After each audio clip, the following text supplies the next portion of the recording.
From high atop Healthcare Hill in Central Maryland, this is BSN Headline News. Today's top story is Christmas is only 5 days away, and if you haven't finished your shopping, you better get going. Yes, Christmas for many is our favorite time of year. Never mind that our stress levels seem to spike right around Christmas.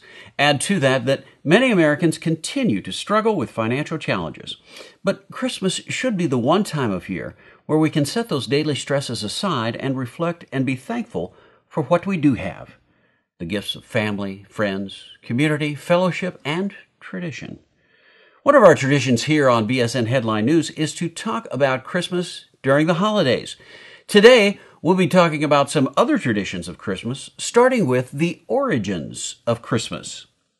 As a Catholic healthcare organization, we recognize that today most Christians equate Christmas with the birth of the Christ child.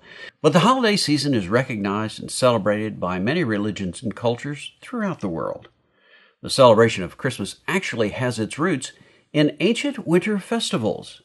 The winter solstice was one such celebration, and the Sol Invictus Festival lays claim to cementing the 25th of December as Christmas Day. Pagan Scandinavia used to celebrate a festival called Yule, where there would be carousing until the Yule log burnt out, which usually took 12 days. Pagan Germania's equivalent was the Midwinter Night, which also used to last around 12 days. In the Middle Ages, Christmas consisted of bouts of drinking, feasting, and caroling.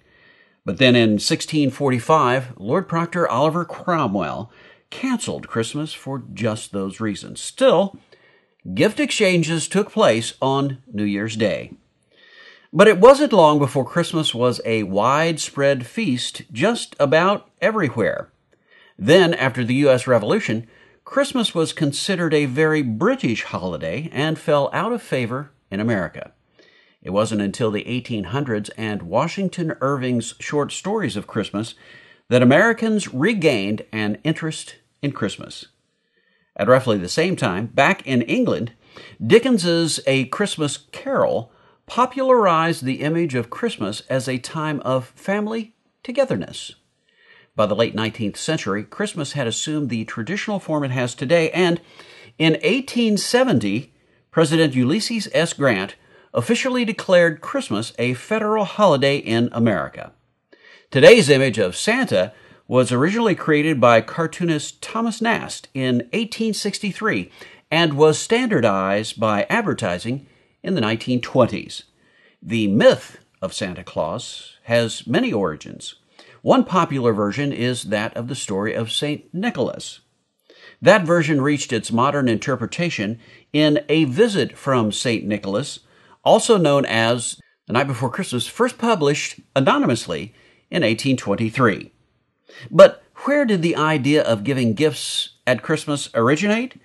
Well, I think we would all agree that giving gifts has its roots in the wise men bringing gifts to Jesus. But it wasn't until the 18th century that giving Christmas gifts was popularized. Still, the tradition of giving gifts was meant to symbolize the giving of gifts to baby Jesus, and by extension, God's gift of Christ to humanity. Well, one quick note before we wrap it up today. Don't forget about your FSA, Flexible Spending Account. Remember, if you don't use it, you lose it. So check your balance and keep your money. To find out how to check your balance, contact your local HR representative. Well, that is it for this week. Stay tuned to this portal for future up-to-the-minute information on these and other stories on BSN Headline News. I'm Dave Schlachter. Merry Christmas and Happy Holidays to everybody. Thanks for joining us. BSN Headline News is a production of Bon Secours Productions and is solely responsible for its content.